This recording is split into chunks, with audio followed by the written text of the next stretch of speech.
Ahora se ha ido uniendo gente. Muchísimas gracias por conectarse a esta importante charla que vamos a ver. Querida comunidad, a nombre del Departamento de Sonido, estamos sumamente agradecidas de tener la oportunidad de escuchar sobre los antecedentes más relevantes para la creación de la Guía Preventiva de Violencia de Género y Discriminación en las Artes Escénicas y Audiovisuales, actividad que fue propuesta y coordinada por el profesor Guillermo Eisner, le damos las gracias. Esta presentación va a estar a cargo del grupo de Género en Escena, Núcleo de Investigación y Documentación, y tenemos hoy como invitadas a Constanza Muñoz, a Claudia Pérez y Carla Romero, a quienes le agradecemos por su tiempo y por su aporte a esta comunidad. Muchísimas gracias. Para contarles un poquito, el Núcleo de Investigación y Documentación nace el año 2018 bajo el alero de la Comisión de Género y del sindicato SIDARTE, en el proceso de 3 años de trabajo con diversas instituciones de formación y sindicales en temas de género. Detectaron lo necesario, que era generar un documento que lograra reunir los relatos sobre acoso, abuso y discriminación en estos espacios de una forma concreta y objetiva, buscando un marco de acción que pudiera ser traspasado a la comunidad. Y es así como nace la Guía Preventiva de Violencia de Género y Discriminación en el sector de las artes escénicas y visuales, que es la que se presenta hoy. Cuando terminaron el periodo de trabajo ligado al sindicato, este grupo decidió continuar profundizando sobre el conocimiento adquirido y, por sobre todo, tuvieron la necesidad de continuar investigando de forma conjunta con el objetivo de generar una circulación de conocimiento sobre artes escénicas con perspectiva de género, haciendo uso del material obtenido, de la red de contactos que realizaron y de la cantidad de temas pendientes donde consideraban que podían aportar a la disminución de la brecha de género. Chiquillas, les agradecemos esta oportunidad que nos entregan de poder aprender de su experiencia, en un momento en que nosotros como departamento también estamos justamente empezando a dar pasos necesarios para ir construyendo una comunidad más inclusiva que vele por la igualdad de género, la no discriminación y por supuesto por erradicar cualquier tipo de violencia de género. Así que bienvenidas, están en su espacio. Muchas gracias. Muchas gracias por la invitación. Para nosotros fue un arduo trabajo y poder compartirlo en realidad como que es lo que más deseamos. Así que bueno, vamos a empezar con la presentación. Sí, bueno, también agradecer la invitación. Nosotras, mientras generábamos la guía y el trabajo y el levantamiento de información, siempre dijimos que esto era letra muerta si no se difundía. Y justamente estos son los espacios más valiosos de difusión, sobre todo en universidades, donde se levantó mucha información muy relevante justamente para hablar de este tema de la discriminación y la violencia de género. Está la Connie también, si quieres hablar. Sí, me sumo. Sí, bueno, me sumo a los agradecimientos por esta invitación. Como decía la Clau, este es un documento que solo adquiere significado en la medida en que se sociabiliza y se actualiza. Esto no, en ningún caso es un tema que se agota. Las definiciones, los espacios, las experiencias de violencia son siempre infinitas, ¿no? Y al ser territorios grises siempre es necesario actualizar ese vocabulario, generar espacios de conversación, así que nada, nos pone muy contentas poder estar acá y también conocer desde otras perspectivas, desde otros espacios de trabajo, de formación, cómo se reproducen también estas situaciones que nosotros definimos y detectamos en relación a nuestro propio contexto laboral, que es el de las artes escénicas y audiovisuales, ¿no? Así que nada, muy agradecidas por estar acá y creo que le doy el espacio a la Clau, que nos va a contar un poquito. La idea es comenzar contando un poco sobre el contexto en el que surge esta iniciativa, ¿no? Así que, Clau, te doy la palabra. Ya, bueno, como Caro contaba, nosotras generamos la Comisión de Género en el Sindicato de Actores y Actrices de Chile, SIDARTE, en el año 2017. 2017 hubo cambio de estatutos y en ese cambio de estatutos, en ese contexto, se nace la Comisión de Género. Justo en el 2018 ocurre el Mayo Feminista y empiezan a aparecer movimientos, la ola feminista chilena, digamos, con el caso de Nabila Rifo, con el caso de MeToo también internacional, y empezamos a ver y generar canales de denuncia para nuestras asociadas, digamos. Así empezó la Comisión de Género, así se genera y vimos la necesidad inmediata y urgente de generar un canal de denuncias para nuestras asociadas que estaban viviendo en ese momento violencia de género, discriminación, bueno, siempre, pero en ese momento como que se creó la necesidad urgente, digamos. Se genera esta comisión de género, hacemos un cambio de estatutos también con un protocolo de género para que esas denuncias tuvieran una vida, digamos, se llevaran a cabo ciertas acciones en relación a esas denuncias. Entonces se genera un protocolo y esta comisión de género primero crea este canal de denuncia, teníamos asesoría de abogados también, de un abogado en ese momento, que hacía un acompañamiento, si es que la víctima o la sobreviviente, como ustedes quieran llamarla, que en nuestro caso fueron 100% mujeres, por eso digo en femenino, quisiera seguir un conducto legal, o también hicimos una alianza con la Corporación La Morada, que hacía apoyo psicológico. Entonces nosotros recibíamos denuncias de nuestras asociadas, se hacía un acompañamiento legal o había también un acompañamiento psicológico. Bueno, y ahí se generaban, según la comisión de ética, se veía el caso, siempre hubo un acompañamiento, también había una atención temprana de la víctima. Nosotras, de hecho, nos formamos como operadoras de crisis con psicólogas de derechos humanos que nos apoyaron mucho, porque empezamos a recibir muchas llamadas y en 2 meses recibimos 35 casos.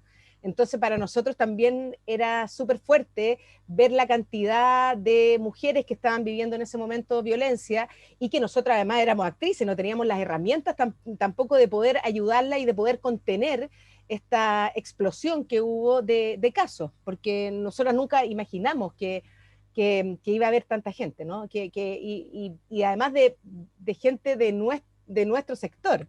Entonces, para nosotros también fue muy fuerte y por eso también tuvimos que hacer un proceso de autocuidado y de poder formarnos como operadoras de crisis. Bueno, en ese contexto muy urgente, vemos también el vacío que hay en la legalidad y también muchas veces las víctimas no quieren denunciar justamente por la revictimización o la victimización secundaria, que muchas veces es más dolorosa psicológicamente que la misma violencia que se vive, ¿no? Entonces, con toda esa información y con todos esos casos, muchas veces veíamos que nos frustrábamos porque había un vacío de no poder muchas veces apoyar como uno quisiera, o de repente siempre se pone el foco en el victimario y en lo punitivo, ¿no? Nosotros queríamos poner el foco en la víctima, no en lo punitivo. Como que se tiende a poner el foco en lo punitivo, pero muchas veces la víctima está sufriendo mucho más y lo punitivo no es lo que la repara, ¿no? No es el núcleo de la reparación de la víctima o de la sobreviviente. Entonces, nosotras pensamos que sería bueno hacer un documento para la prevención y para levantar información de lo que estaba ocurriendo, en qué espacios estaba ocurriendo, principalmente en algunos espacios grises, en las universidades, en, no sé, las salas de ensayo, en lugares donde no había una relación contractual muchas veces. Entonces empezamos a levantar información y decidimos hacer esta guía preventiva justamente para sugerir nuevas formas de relacionarnos y llegar a un vocabulario en común, ¿no? Y que justamente esta guía fuera una invitación a toda la comunidad, no solamente a las mujeres que están viviendo violencia, sino que a toda la comunidad, a las instituciones, a las universidades, a los profesores, a las profesoras, al alumnado, a los estudiantes, les estudiantes, a las productoras de teatro, de televisión, y que fuera una guía que se entregara, digamos, como una herramienta para llegar a un vocabulario en común y para prevenir situaciones de discriminación, violencia, acoso, etc. No sé, Connie, si quieres, o Carla, si quieres agregar algo. Quizás sumar como que creo que también puede ser un contexto común a nuestros sectores, a nuestros ámbitos laborales, y que fue un poco el punto de partida que fijó la necesidad de hacer este trabajo, que se relaciona un poco con la precariedad laboral en la que vivimos, con contextos de profunda desregulación, donde los límites entre las relaciones de trabajo, de poder, no están tan claras, y que son finalmente espacios caldo de cultivo para estas relaciones o experiencias de violencia. Entonces, creo que eso es algo muy, muy importante de reconocer. Nosotros, claro, el generar una guía no fue una motivación inicial, más bien empezamos a ver que habían muchas experiencias, muchas situaciones a las que no podíamos dar respuesta, en la que tampoco encontrábamos respuesta o solución a través de estos canales institucionales o formales, que era la vía legal, o incluso la asistencia psicológica.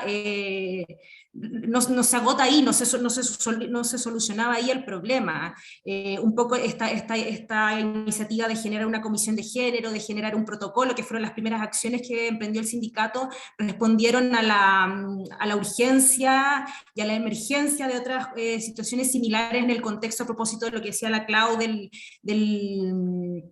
del movimiento feminista, la ola feminista del 2018, que lo que vino a hacer fue a visibilizar toda esta situación de violencia que estaba,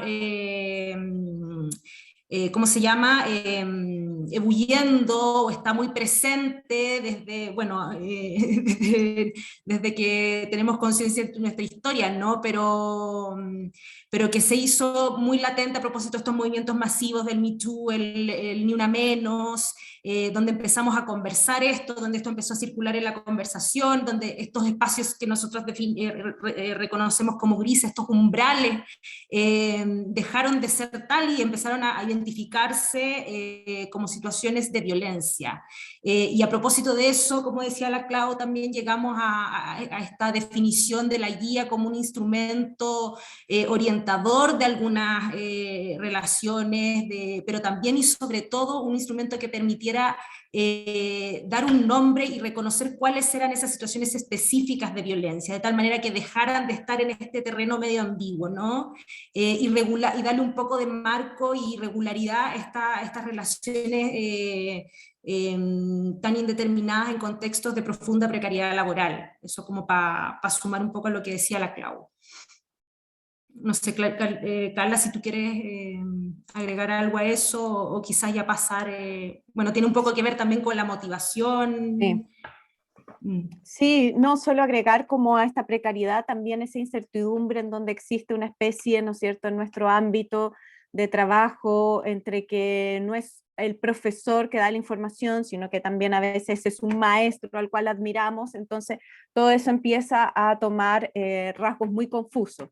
Y en ese sentido, o en nuestro caso, ¿no es cierto?, que venimos de las artes escénicas, el director o qué sé yo, como dice la Constanza y Claudia, darle un marco, como un marco, ¿no es cierto?, en donde, y también generar una especie de marco propio, en el caso de que estábamos en la comisión, desde poder entender ciertas situaciones y de poder habitar y estar en esas situaciones y poder manejarlas con el fin de poder trabajar tranquilas.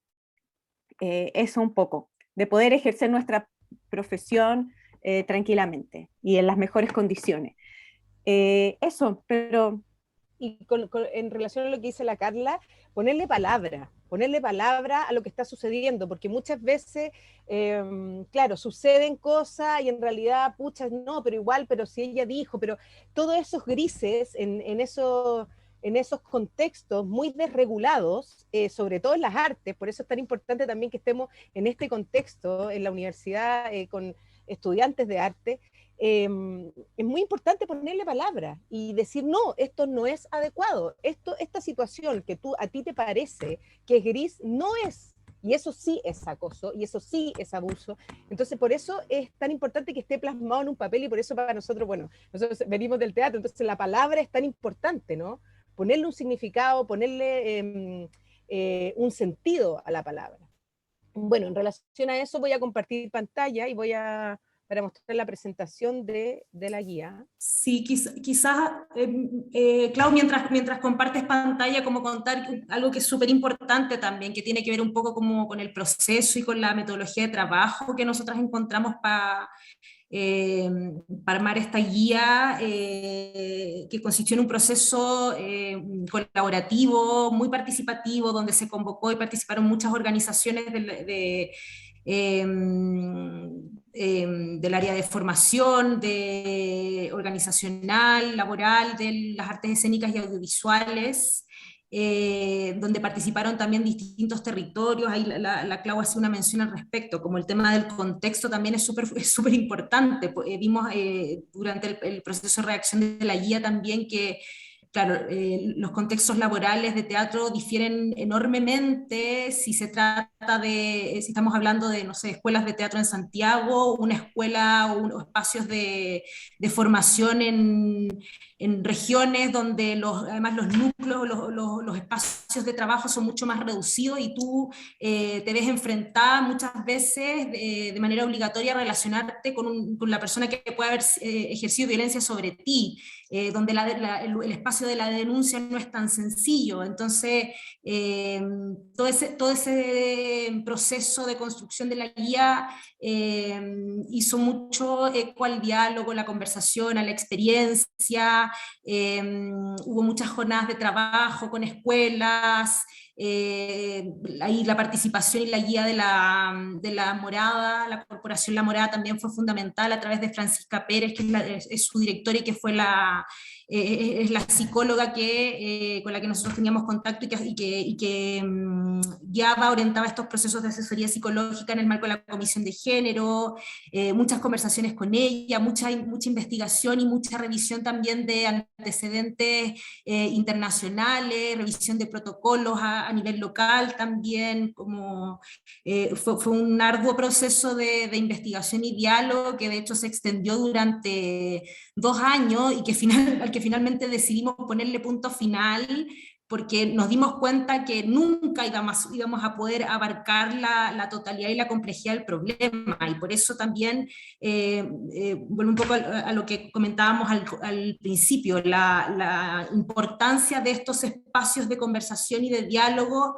porque permiten seguir ampliando ese marco que decía la Carla, como alimentándolo de nuevas experiencias, porque esta es una conversación que está en permanente actualización. Entonces, claro, este es un documento, ofrece definiciones, ofrece sugerencias, pero en ningún caso es un documento que está cerrado, ¿no?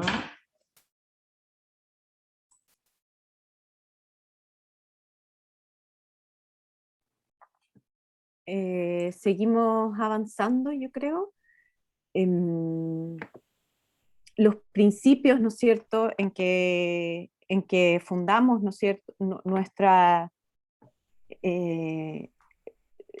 motivación, nuestras ganas, ¿no es cierto?, es el principio de igualdad y no discriminación, que tiene relación, ¿no es cierto?, en que tenemos, ya todos sabemos, en los derechos humanos, ¿no es cierto?, en el sistema internacional, y que todos tenemos los mismos derechos y el mismo derecho al trato digno y justo, sin discriminación de raza, ni de sexo, ¿no es cierto?, ni idioma, ni religión, o cualquier otra condición.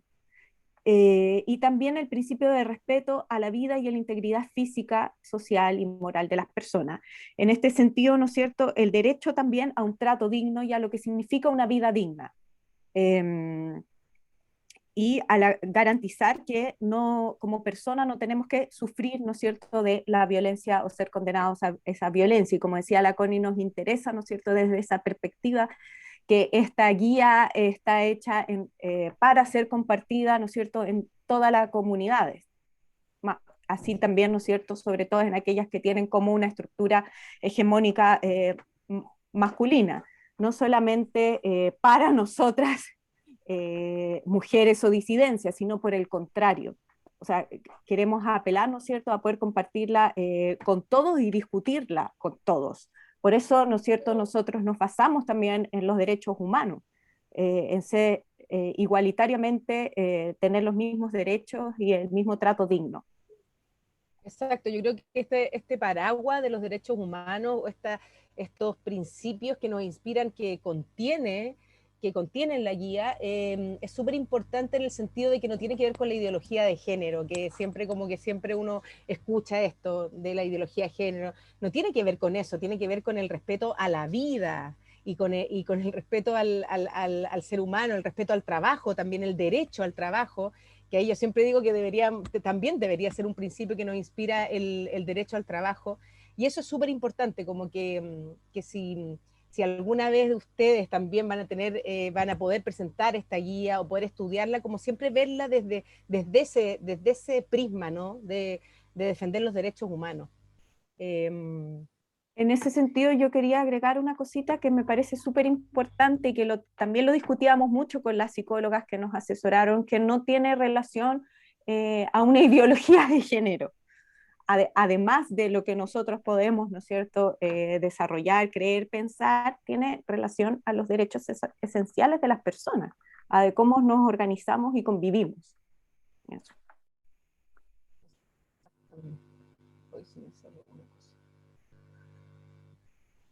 Bueno, en la guía entonces vas a poder encontrar las definiciones de violencia de género, discriminación, violencia sexual, acoso sexual, abuso sexual, violación y consentimiento.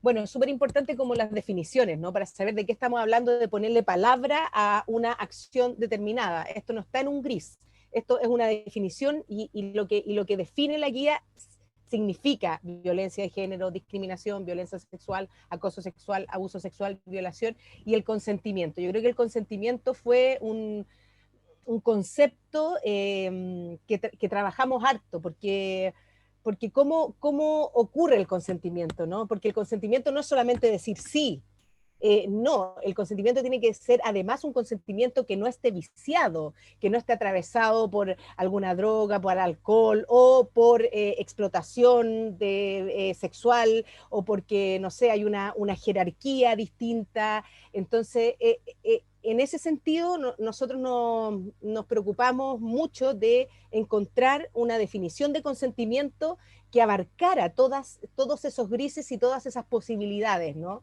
Que se habla mucho, ¿no?, de consentimiento. Es un tema que da mucho que hablar y que también puede ser defensa en muchas situaciones para los ejecutores o ejecutoras de violencia o de abuso. Sí, perdón, como solo enfatizar el último punto que señalaba la Clau respecto al contexto de las relaciones de poder, que son tan delicadas en espacios de formación, ¿cierto? Bueno, en todos los espacios, pero quizás más explícitas en este último. Entonces, claro, no se trata de la expresión de un consentimiento explícito, también hay que ver y prestar atención a cuáles son los contextos y los espacios en que se da ese consentimiento. Si yo como docente le pido a una estudiante, un estudiante que acepte una situación en un espacio público donde se pueda sentir expuesto, estoy viciando ese espacio. Entonces también hay que poner atención a eso, como cuáles son los entornos, los espacios en que se generan esas relaciones de tal manera y tener siempre consciente esas relaciones de poder, ¿no? Creo que eso es súper fundamental de entender y a nosotros nos dimos harto rato vuelta en eso también, por eso ponemos énfasis en eso. Y bueno, y también decir que estas definiciones se dan en un contexto, recordemos que este documento empezó a gestarse en el 2018, donde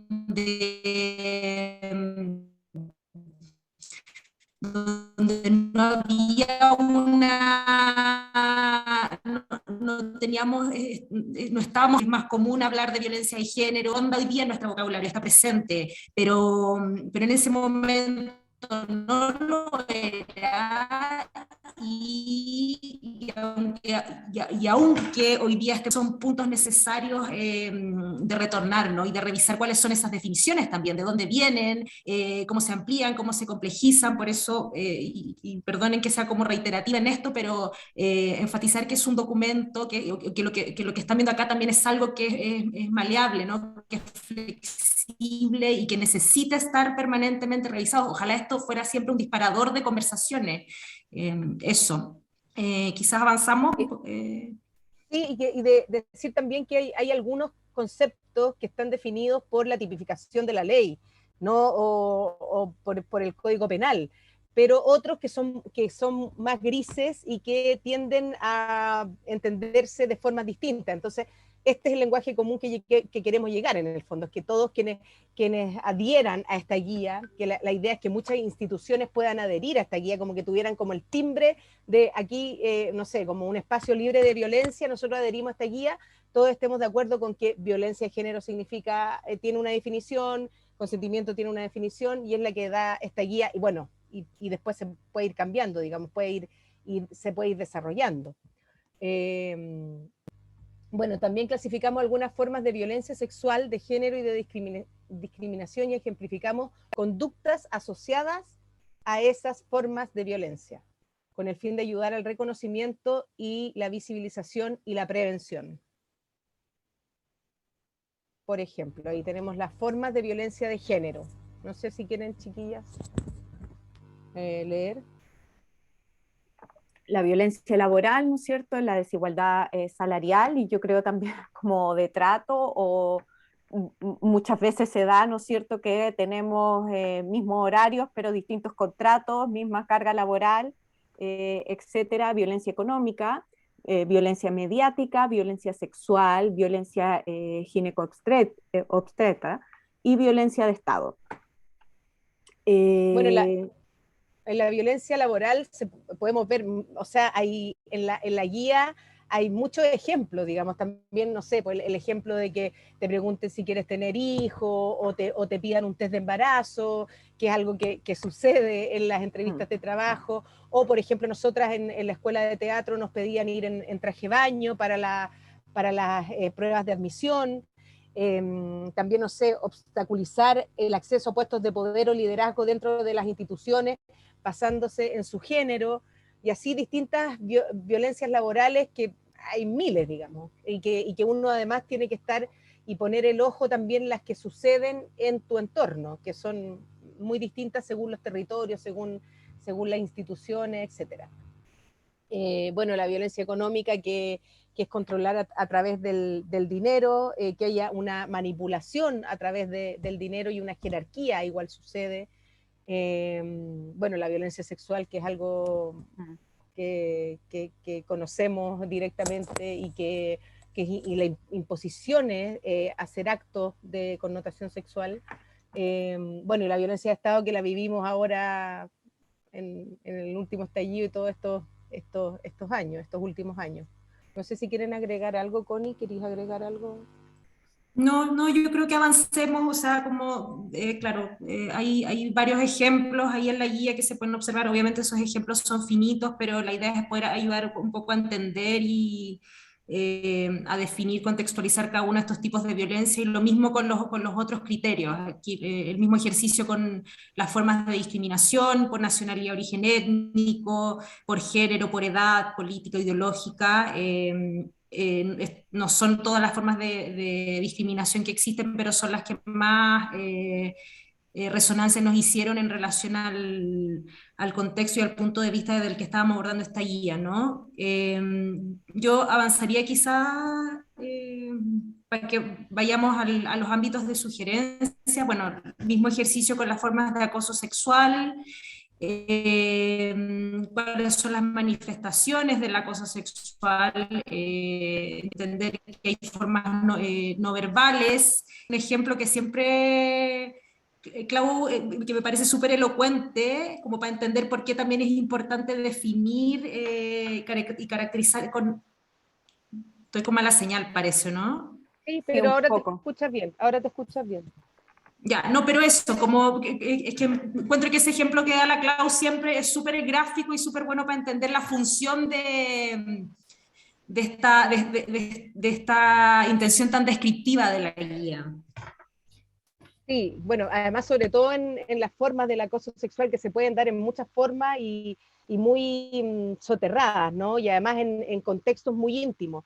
Es que nosotros estábamos haciendo la guía y yo estaba paralelamente trabajando en una productora y justamente yo estaba revisando, la estaba leyendo y entra al camarín una chica audiovisual y entra llorando. Y me dice, oye, hay un actor que me está, no sé, que me está molestando. Y yo le digo, ¿qué, por qué? ¿Qué pasó? ¿Qué te está haciendo?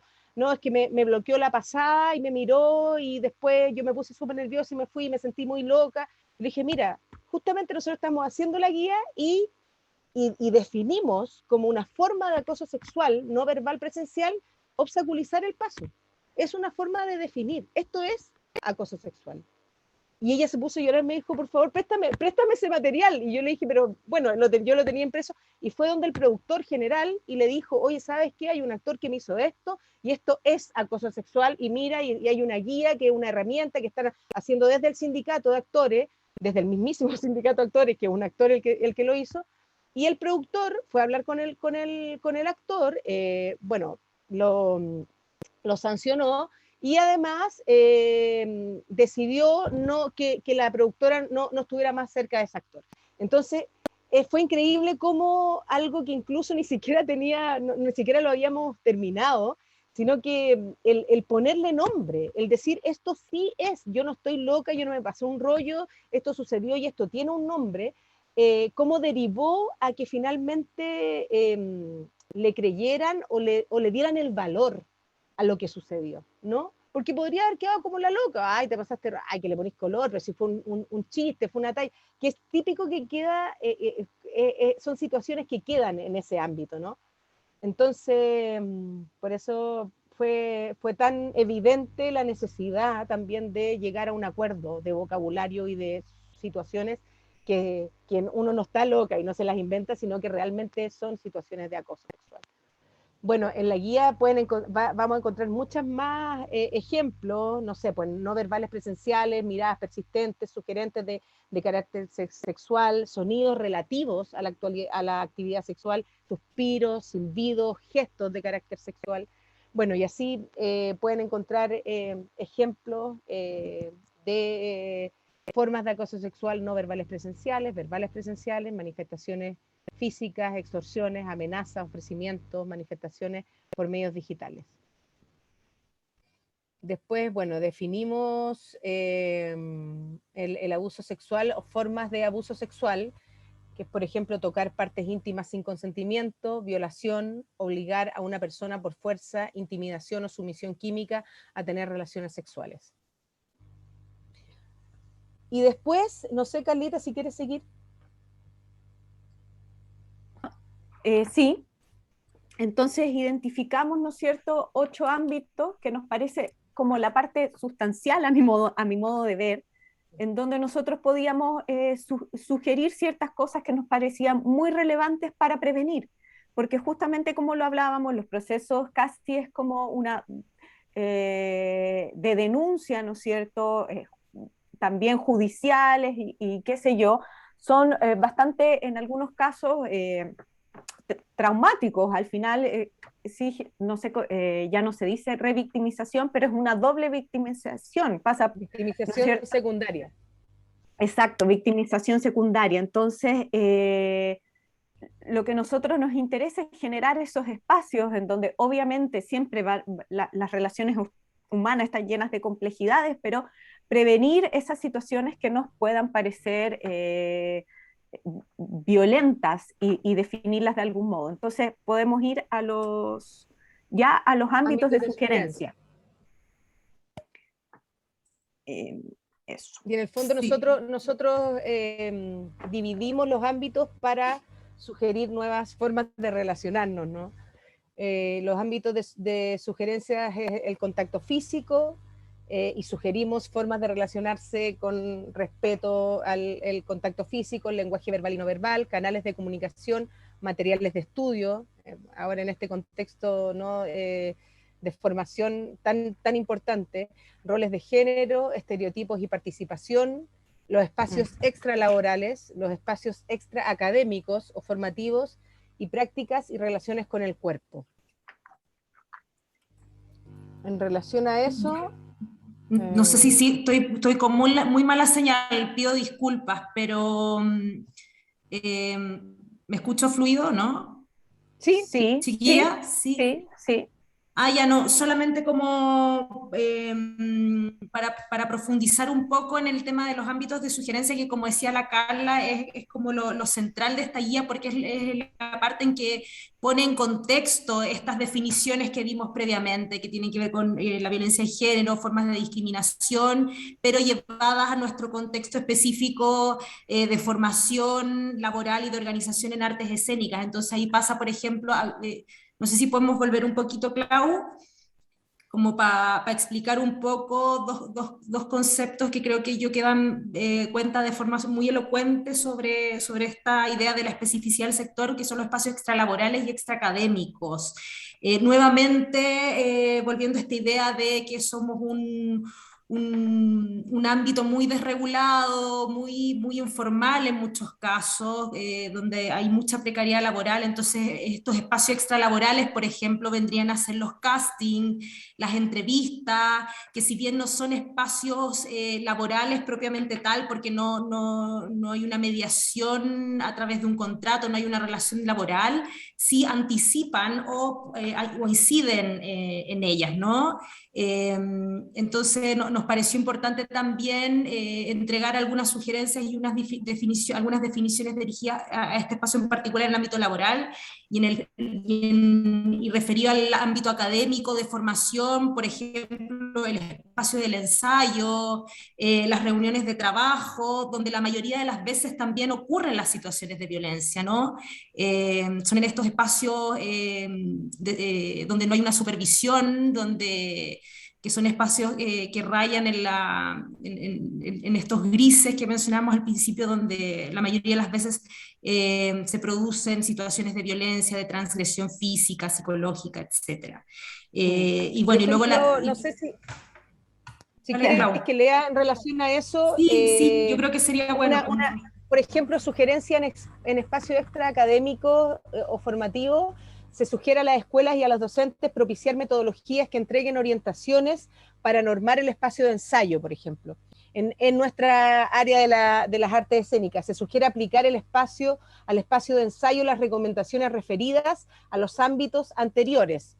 Hay recomendaciones también para el contacto físico, por ejemplo, voy a leer solo el contacto físico debe ser siempre pertinente para la actividad que se está desarrollando y contar con el consentimiento no viciado de las personas involucradas. En el ámbito de formación debe tener siempre un propósito pedagógico debidamente explicado por quien guía la actividad.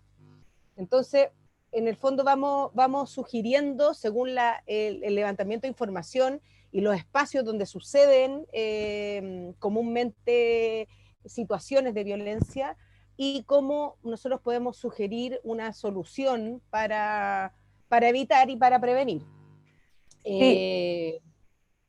Por ejemplo, lo que hablábamos delante de nuestra prueba de admisión, se sugiere no requerir el uso de mallas o trajes de baños en pruebas de admisión, escuelas de teatro que expongan el cuerpo de forma innecesaria y puedan generar incomodidad a las personas. Por eso son unas de las sugerencias en esos contextos. Está silenciada, Carlita.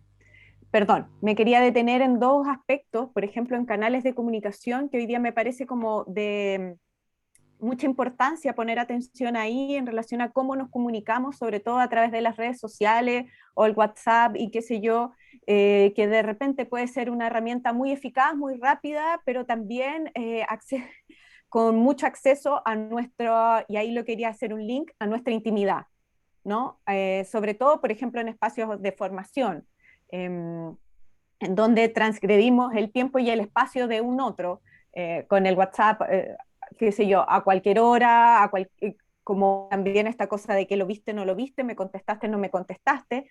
Entonces creo que sí eso, por ejemplo, es más, digamos, claro, poder regularizarlo de alguna medida, ¿no?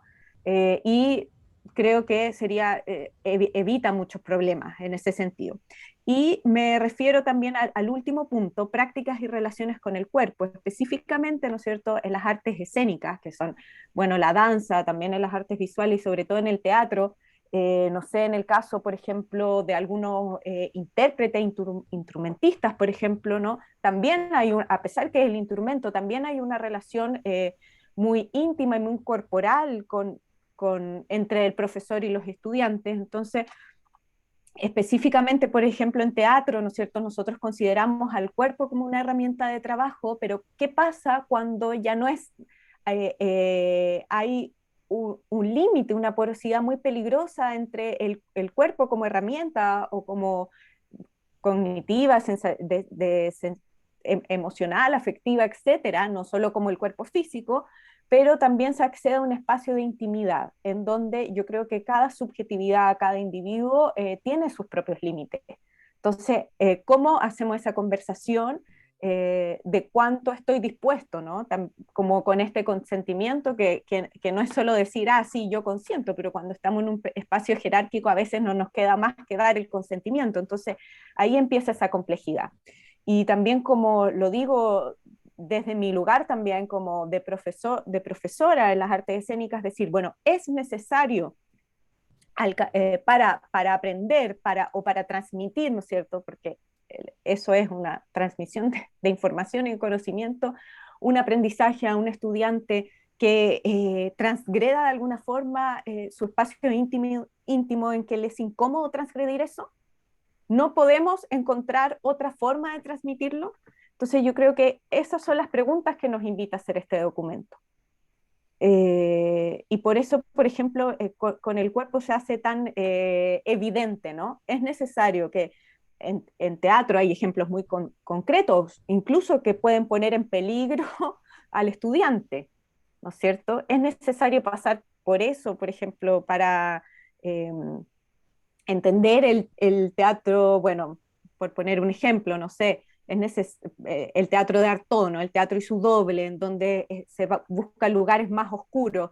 Es necesario que hemos llegado a situaciones en la escuela de teatro en que, no sé, casi hay incendios en la escuela, por ejemplo, en donde alumnos prenden fuego o suicidios, ¿no? Eh, en este minuto puede sonar chistoso, pero es real. O tú ves como completamente transgredido ese lugar íntimo de cada uno. Y dar énfasis a lo que dice la Carla en el sentido de que cada una, cada uno, cada une tiene su propio límite, o sea, y es según su biografía, según su historia, y respetar también el límite de cada una, cada uno, cada una, porque pasa también mucho que, oye, pero ¿cómo si tu compañero lo hizo, por qué tú no puedes? Bueno, porque mi límite es distinto al del otro, y tiene que ver con mi biografía, y también tiene que ver con mi historia, y por las situaciones que uno ha pasado, ¿no? Entonces también respetar eso, que no es igual, no es un molde para todos.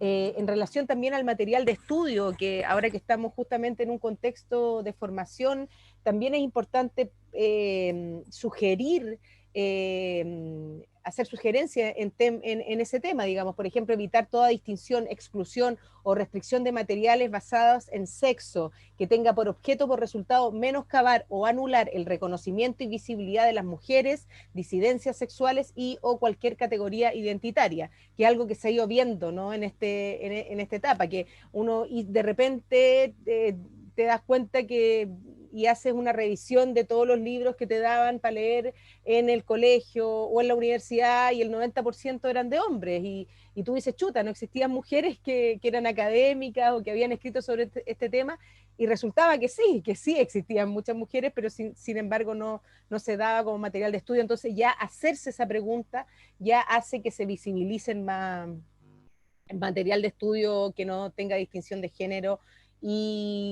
o disidencia sexual o cualquier categoría que hable de la identidad, ¿no?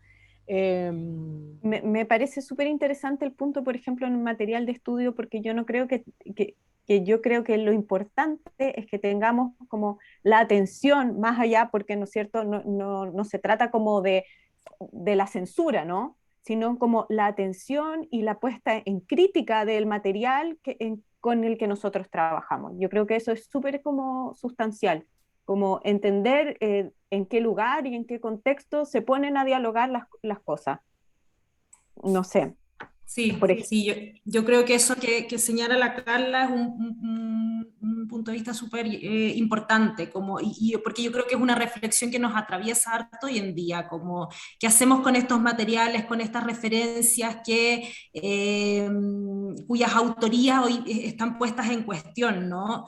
Entonces ahí la invitación es no a la cancelación, ¿no? A propósito que se ha hablado harto de eso también, como de la cultura de la cancelación, sino que a revisar críticamente esos materiales, no despacharlos, no desecharlos, sino que hacerse cargo también y abordarlos desde una perspectiva crítica que dé cuenta de estas contradicciones y que ponga en la conversación el tema de la violencia, sino, porque si, claro, empezamos a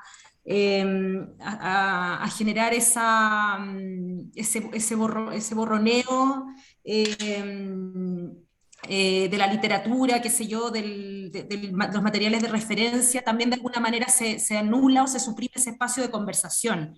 Eso en relación a lo que acaba de decir la Clau recién, y bueno, y en el caso de la generación de bibliografía que mencionaba la Clau antes, también este es un poco un ejercicio de investigación, porque efectivamente a veces es más fácil decir, no, en determinado ámbito las mujeres simplemente no existían, identidades disidentes simplemente no existían, pero ahí la mayoría de las veces nos damos cuenta que tiene que ver más con un ejercicio de visibilización, una necesidad de visibilización e investigación que de real participación.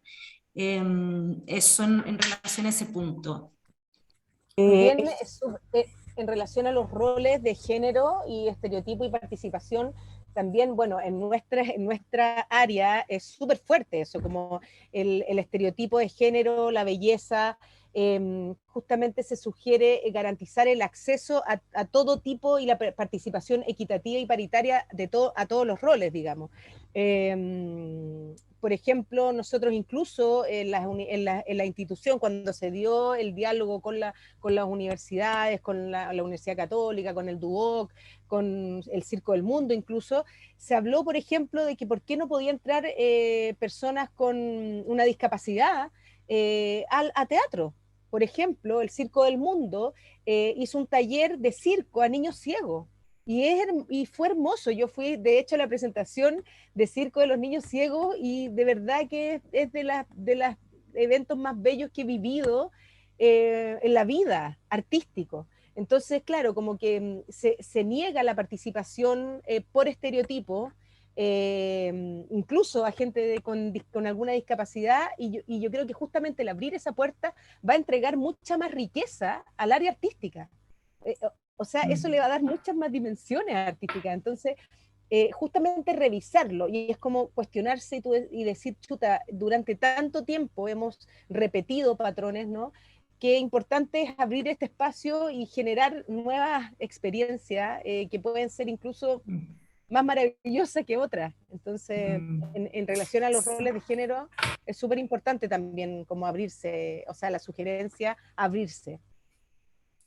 Sí, sí, perdón, y como en relación a eso también, como, claro, ahí siempre ha habido como un mito en relación a las artes, como un espacio de transgresión abierto a la pluralidad, pero a propósito de lo que menciona la Clau, somos un espacio súper cerrado a la diferencia, entonces no tiene que ver solamente con abrir espacios como de inclusión, de incorporación a otras identidades, sino que ser eco real de la diversidad que representa el mundo, si eso somos, no somos ese mundo homogéneo que se ve en el cine, que se ve en el teatro, somos, en la realidad somos cuerpos distintos, Así que es más que incluir, es como aceptar y reproducir y hacer eco de esa diversidad que es el mundo que nos rodea, ¿no? Hacer eco de esa realidad.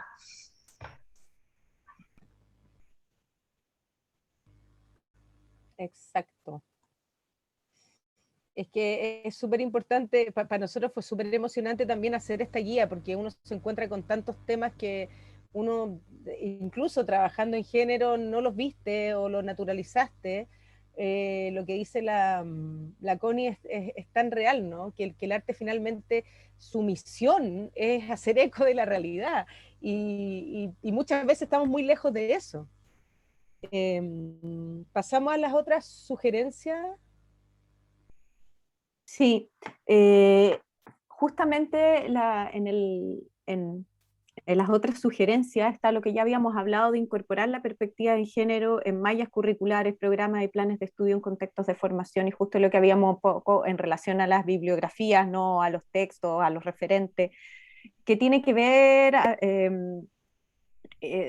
yo vengo también, ¿no es cierto?, de la actuación y de la dramaturgia, y creo que un poco está muy cuestionado esto, bueno, pero ¿por qué ahora, ¿no es cierto?, van a tener mitad y mitad? Digamos, ¿qué es lo que han hecho? ¿Dónde estaban? ¿No es cierto? Por ejemplo, en composición, ¿no? Existen pocas mujeres aún. Entonces, ¿dónde están? Bueno, estábamos, o sea, en dramaturgia nos dieron, fue impresionante cómo, ¿no es cierto?, unas investigadoras pudieron comprobar la existencia de dramaturgas chilenas desde, no, desde fin de siglo, ¿no es cierto? Desde el origen de la República. Desde el origen de la República, y la cantidad, ¿no es cierto? No solo en cuanto a cantidad, mujeres escritoras, sino a la calidad de los textos, a la calidad en donde, por ejemplo, habían dramaturgas, ¿no es cierto?, de la magnitud literaria de Juan Radrigán. Entonces, realmente fue un descubrimiento casi arqueológico de este núcleo de investigación, porque efectivamente, por muchas razones, algunas habían dejado de escribir, otras habían sido invisibilizadas, y es también un asunto de género y también un asunto muchas veces de clase. Entonces yo creo que tiene que ver eh, con casi proponerse esta reeducación, ¿no? Volver un poco atrás y decir, bueno, a ver, porque eso no tiene que ver con la censura y decir mitad hombres, mitad mujeres, tiene que ver con la necesidad de enriquecer nuestro propio trabajo. Eso. Y la riqueza de los temas también, porque Mm. también las mujeres también, hay muchos temas muy diversos que uno no se puede imaginar, como que nos han impuesto que las mujeres hablan de ciertos temas. Sin embargo, hace 2 años atrás se hizo un festival de dramaturgas internacional acá en Chile, que yo vi, no sé, 20, 30 obras, y los temas eran muy diversos, y muy diversos también a los temas masculinos, en distintas dimensiones, digamos, y los lenguajes también son muy diversos. Entonces también es enriquecer esas miradas y enriquecer esas dimensiones. Después, el crear canales de denuncia, espacios de contención y acompañamiento psicológico. Nosotros, cuando hicimos la comisión de género, nos dimos cuenta de la importancia de un espacio de escucha, de un espacio de acompañamiento. O sea, ya ese espacio donde te digan, te creo, te acompaño, y estoy acá para lo que necesites, es un espacio muy valioso. Incluso muchas veces mucho más valioso que el espacio legal, donde todo es mucho más frío, todo tú tienes que pasar una y otra vez por la situación que viviste, y eso te causa más daño muchas veces. No estoy diciendo que no sea importante eso, yo creo que es muy importante también lo legal, pero sin embargo, el solo espacio de escuchar, de acompañar, de que te crean, es psicológicamente a veces mucho más sanador que otros espacios.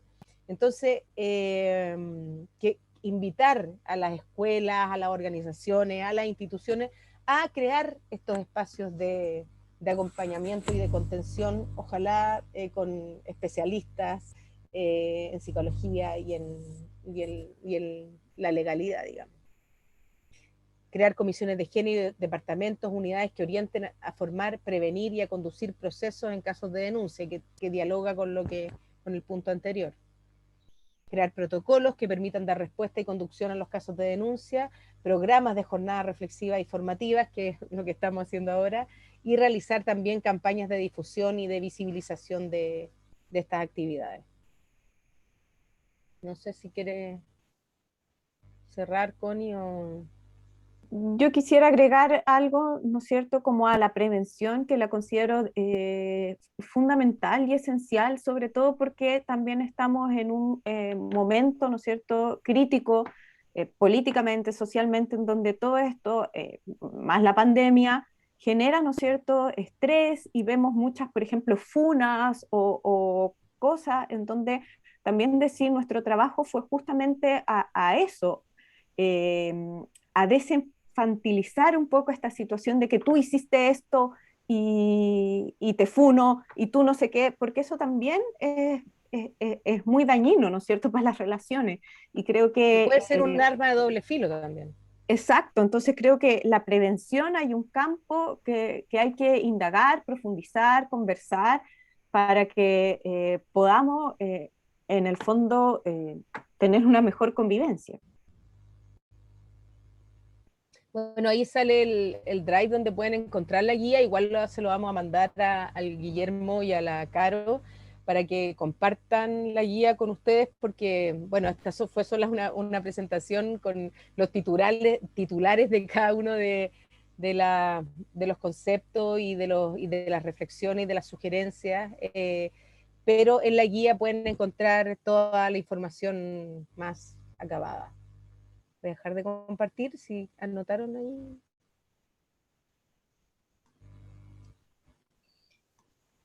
Hoy yo me siento muy emocionada de haber escuchado esta charla y espero también estar representando palabras de quienes están conectadas, conectados, conectadas aquí. Qué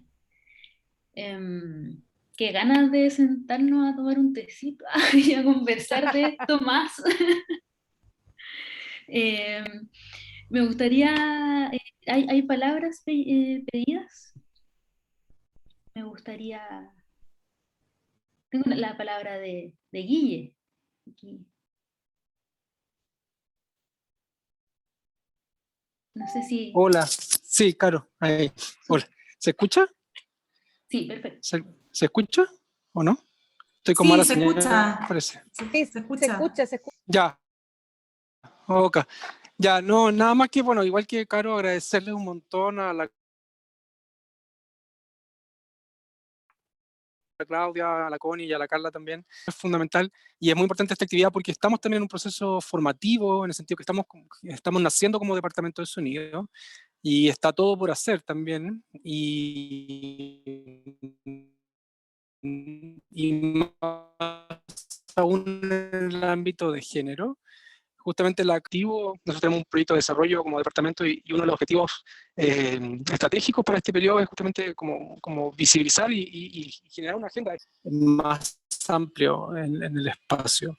Y entonces es muy importante y por lo mismo quisimos invitarlas para compartir este material porque sabemos de la importancia y del buen trabajo que ustedes han hecho. Entonces para nosotros es súper importante este momento y de alguna manera es como un momento donde se inicia también este trabajo, ¿no?, en respecto al género en el Departamento de Sonido y todo lo que eso puede traer para adelante. Así que nada más que agradecerle un montón.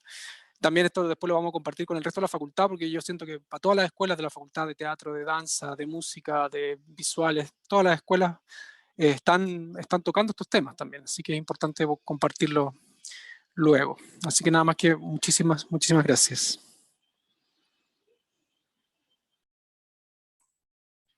Gracias a ustedes por la invitación y Caro, ese tecito, ese espacio de tecito que nosotras felices, porque también, claro, a veces es difícil desarrollar espacios de conversación en estos contextos digitales y porque también yo creo que son estos temas como que requieren cierta maduración, cierto espacio de reflexión, así que si en el futuro... nada, nos quieren invitar a seguir conversando, ver otras perspectivas, otros temas. Nosotras creo que aquí hablo muy patudamente, pero con mucha confianza y seguridad en nombre de mis compañeras estaremos felices de volver a encontrarnos. Sí, Ha sido si súper necesitan, y si enriquecedor. necesitan que presentemos en otras escuelas, también se puede hacer, no, no hay problema. Además que somos 6 o 5, así que hay más, más mujeres que pueden ayudar. Si es que alguna de nosotras no puede ir otra. Y así, pero muchas gracias por la invitación. Y no sé si alguien quiere decir algo.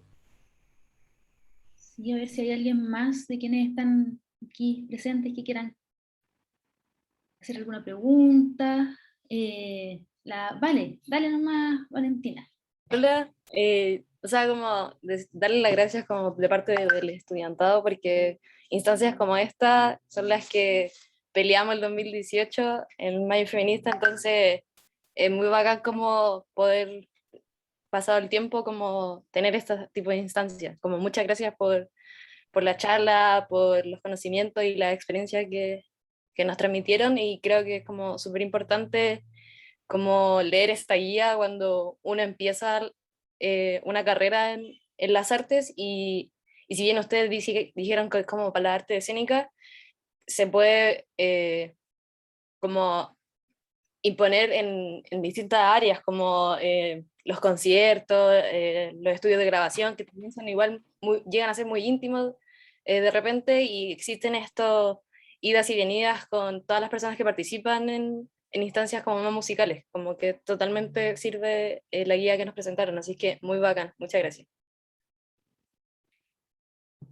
Y es toda una invitación como para nosotros también reflexionar sobre nuestros espacios, sobre autocuestionarnos dónde están esos grises en nuestros espacios de trabajo, y también en los espacios que seguramente van a ocupar las estudiantes y los estudiantes cuando salgan a ejercer profesionalmente, y que incluso los ocupan antes, como decía súper bien ahí la Vale, el tema de los conciertos, las giras de repente, que no hay nada de regulación ahí, uno se va con un grupo y lo que te toque nomás por un tiempo de repente bastante largo. Entonces, nada, como que mientras ustedes estaban ahí contándonos todo este proceso, era súper, se venían un montón de ideas sobre cómo ir aplicando este trabajo en la comunidad, por ejemplo, del departamento de sonido, que es donde estamos con la Vale, y otra de los estudiantes que están aquí, pero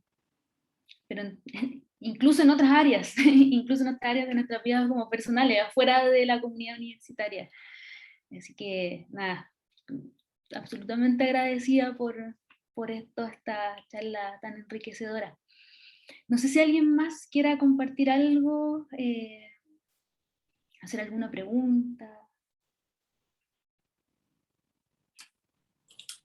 ¿Claudio? Hola, hola. Sí, hola, Caro.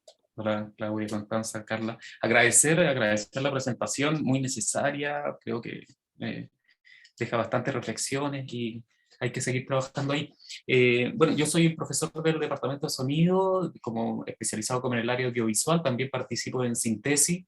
Sé que la Dani Espinosa ahí ha trabajado con ustedes y me gustaría como preguntar qué es lo principal ahora, cuáles son los pasos a seguir. Ahí tenemos una legalidad que nos adapta mucho a nuestro sector, que es bien carente, inaplicable muchas veces en nuestro sector. ¿Qué es lo que piensan ustedes? ¿En qué se está avanzando? Tenemos una ley de arte y espectáculo que es muy violenta, que 60 horas es inaceptable o no se puede trabajar, que es una violencia de género establecida por la legalidad. Entonces, ¿qué son los pasos a seguir? ¿Cuáles son los pasos primarios en adelante? Aparte de difundir y fortalecer el conocimiento de la guía que han realizado, ¿en qué están avanzando? Sé que ahora ya se lanzó una encuesta a nivel latinoamericano, ¿no es cierto? Que ustedes están participando también para trabajar estas temáticas. Entonces, saber un poquito eso que nos pueden contar. Muchas gracias. Agradecer de todo su vez. Yo creo, Claudio, que precisamente claro, falta una forma de abordar esos vacíos, esa violencia que ocurre desde la institucionalidad, los marcos legales, tiene que ver con generar instancias de autorregulación, de conversación, de mirarse, de conocer cuáles son las experiencias y las situaciones específicas, y es un poco cómo se da a través de estos formularios, estas encuestas que cuentas tú, iniciativas de organización colectiva.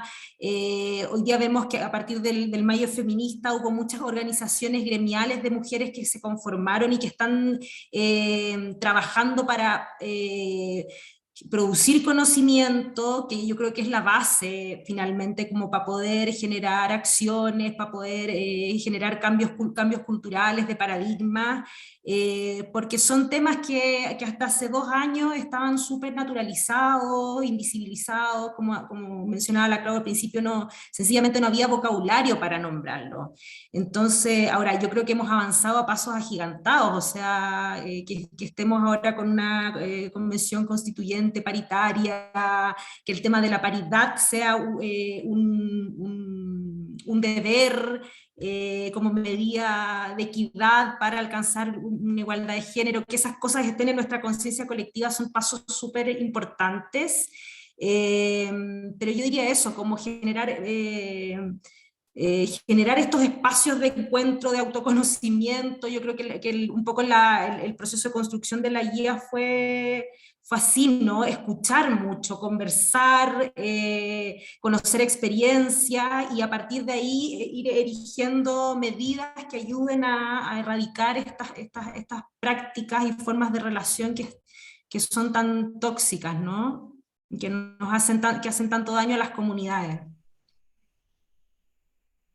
Y agregar también, bueno, que a lo mejor acá me voy a desviar un poco del tema que nos convoca, pero en mi experiencia de dirigencia sindical, porque yo fui dirigente sindical durante 3 periodos en el Sindicato de Actores y Actrices, yo creo que fortalecer la organización social es primordial. O sea, yo creo que la única forma que tenemos les trabajadoras, trabajadores, de llegar realmente a cambios que sean concretos, es fortalecer las organizaciones sociales. Nosotras hicimos una ley de artes escénicas que, bueno, puede tener sus pros y sus contras, y hay gente que está de acuerdo y no, pero tenemos un espacio, tenemos una ley que la dejamos nosotras, que la hicimos que nos juntamos 5 personas y dijimos, tenemos que hacer una ley porque si no, constantemente vamos a estar siendo invisibilizadas, invisibilizados y finalmente levantamos información y claro, el aterrizaje legal lo hicieron abogados, pero todo el contenido de la ley la hicimos nosotros,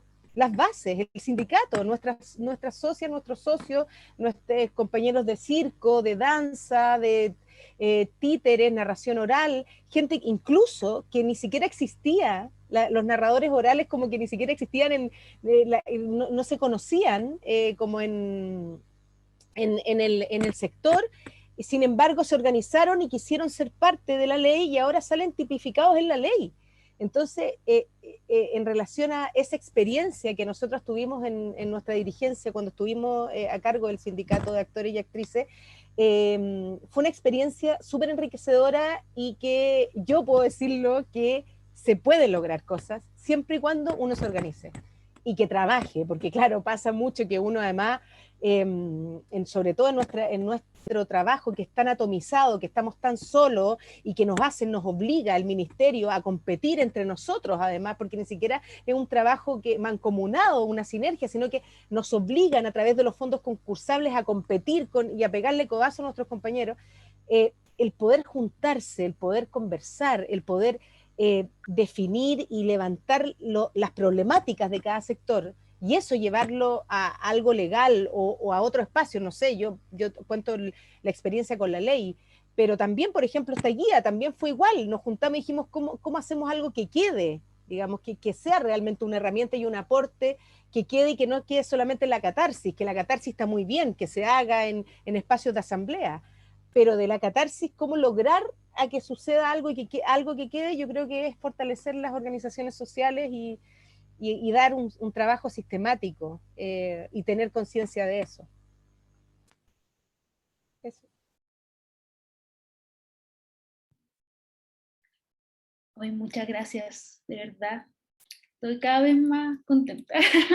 Mientras más la escucho, más agradecida. Y tengo una pregunta, yo creo que hay una mano levantada que es de Guille, pero creo que quedó desde hace un ratito. Y tengo una pregunta que quizás es un poquito distinta. Me gustaría saber cómo fue para ustedes emocionalmente es desarrollar este trabajo, porque me imagino que es más o menos fuerte el ir enterándose de la magnitud del problema. Y eso trae consigo un desgaste emocional que yo considero que es más o menos importante. No sé cómo habrá sido para ustedes como este desarrollo emocionalmente. Sí, bueno, voy a empezar, pero yo creo que todas las tres tenemos cosas que decir al respecto. Pero sobre todo a mí me pasaron, bueno, tres cosas. Como tú dices, enterarse. Yo llegué después, llegué el 2019 a la comisión, y para mí fue encontrarme, ¿no es cierto?, con todas estas iniciativas, con toda esta, como dice la Claudia, porque a mí me parece muy interesante lo que está pasando a medida de catarsis, pero cuando yo vi que eso estaba convirtiéndose en algo que iba a perdurar, me pareció como increíble incorporarme a ese trabajo, y bueno, en ese aspecto como una admiración profunda, pero luego ver la magnitud del asunto, ¿no es cierto?, sobre todo en raíz a las denuncias, que uno a veces dice, bueno, habrá una que otra, pero la magnitud, la profundidad de las denuncias, ¿no es cierto?, y cómo se veían unos y otros afectados, eso fue muy fuerte, por un lado, y por el otro, reconocer las veces que uno ha sido víctima o uno ha hecho violencia también, porque yo creo que es algo en donde todos estamos aprendiendo, o decir, chuta, ¿de qué manera estaba estructurada mi manera de enseñar, o de dirigir, o de entrar en relación con un equipo? Porque son cosas que hemos aprendido y que casi las traemos como que hay que ir desprendiéndose, ¿no? En mi caso, por ejemplo, yo también he trabajado con la danza, entonces también ahí hay algo, y eso fue también por una parte súper complejo y profundo, pero el tercer punto que quería señalar es que nosotras tuvimos, siento que desde la Morada de Francisca Pérez, un apoyo privilegiado, y también desde Francisca Pese, que es del Colegio de Psicólogos, ¿no es cierto?, y del área de los derechos humanos, yo creo que fue una gran sostenedora, ¿no es cierto?, como de abrir perspectivas y mostrarnos también maneras en donde para tratar estos temas también teníamos que cuidarnos a nosotras. Entonces eso fue como súper importante.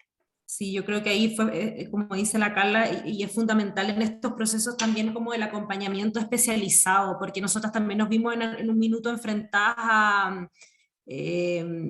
o sea, este espacio de la comisión de género se transformó en un momento, en un espacio en que teníamos también que acompañar y dialogar y tratar de entregar respuestas que no teníamos a las víctimas. En procesos y en conversaciones que no podíamos poner freno, pero que siempre nos cuestionábamos, ¿tenemos las herramientas para esto?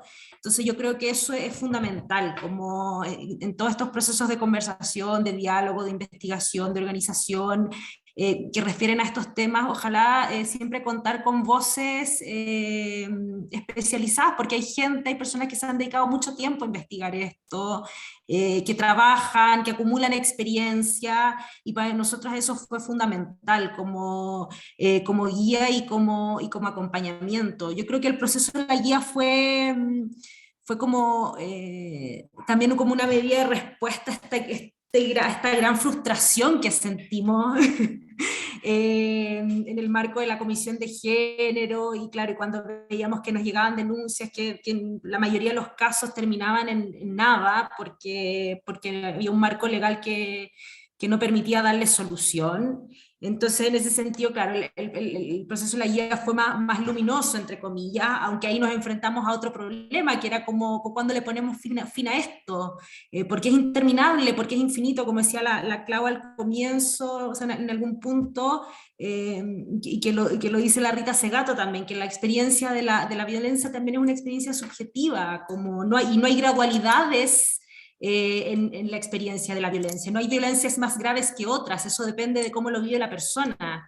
Entonces claro, fue un trabajo intenso, y que fue difícil ponerle un punto final en algún momento, y por eso para nosotras también es como súper son necesarios estos espacios, como que yo creo que nos da la sensación de que es algo que no termina, que está en movimiento, y que estamos como permanentemente también comprometidas en ese trabajo y es como una especie de posta también, como de traspaso. Aquí la guía, claro, refiere a nuestro contexto específico, pero todos los contextos son distintos, si bien hay correspondencia, hay similitudes, cada entorno es súper diferente, así que nada, eso en relación a mi experiencia al menos. Sí, y decir también que darle el valor a estos espacios de escucha y de contención, porque muchas veces se subvalora, como ya lo había dicho anteriormente, y se sobrevalora el espacio punitivo, ¿no? No, que hay que legal y hay que meterlo a la cárcel, y que está bien, está súper bien, pero cuando se empieza a poner ese foco, uno deja al lado a la víctima. Es algo que sucede, entonces como poner los dos focos en el fondo. Y yo creo que al darnos cuenta también de la importancia que tenía este espacio de contención, solamente de escuchar, de decir, oye, estamos acá, ¿en qué te ayudamos? Muchas veces, o la mayoría de las veces, ninguna de las víctimas siguió un conducto legal. Creo que de hecho fueron solo 3 o 4. Pero sin embargo, sí encontraban un espacio de sanación de alguna manera, como del dolor psicológico que te produce esta revictimización y la victimización secundaria, que es primero sufro el abuso y el acoso. Yo hablo de esto porque yo trabajé mucho con niños en explotación sexual y se sufre el abuso, y sin embargo solamente el develar, el decir, el ponerle palabra a lo que sucedió, ya ahí empieza la reparación en psicología. Solo decirlo. Sin embargo, si tú lo dices y te encuentras con una persona que no te cree, ahí el daño se profundiza. Sin embargo, si te encuentras con un contexto, con un espacio, con una comunidad que sí te cree y que te apoya, empiezas a sanar. Psicológicamente estoy hablando, no estoy hablando de una cosa así como etérea, no, estoy hablando de algo súper concreto que yo lo viví, lo experimenté con niños víctimas de explotación sexual. Entonces, el valorizar ese espacio yo creo que también para nosotras fue súper importante, como en esta frustración de muchas veces encontrar puros vacíos y encontrarse con puras murallas legales, el que te dijeran, ¿sabes qué? Este espacio tiene un valor, es muy valioso, fue súper sanador, y a raíz de eso también generar esta guía también para decir, oye, toma, para que no siga pasando, en la medida de que nosotras podemos aportar en algo, dejamos esta guía. Muchas gracias, chiquillas. Hago eco de los mensajes en el chat de Javier Jaimovich, que dice muchas gracias por la presentación y por compartir esta guía, que creo que va a ser fundamental para el trabajo que estamos realizando en la comunidad de sonido. Claudio Vargas, muchas gracias por la presentación y el trabajo compartido. Felipe, muchas gracias por la charla, muy necesaria por lo demás. Y nada, muchísimas gracias nuevamente por su tiempo, por este trabajo maravilloso y enriquecedor, y vemos corazones ahí que van apareciendo. Nada, invitadas cuando quieran volver a conversarnos, vamos a también a conversar con nuestras otras redes que quieran invitarlas a ustedes también a compartir este trabajo, que nada, sumamente enriquecedor. No tengo más palabras de halagos para ustedes. Gracias a ustedes, gracias Caro, gracias a todos. Gracias. Muchas gracias por la Vean la invitación. guía, léanla. Vean la guía, por supuesto. Léanla.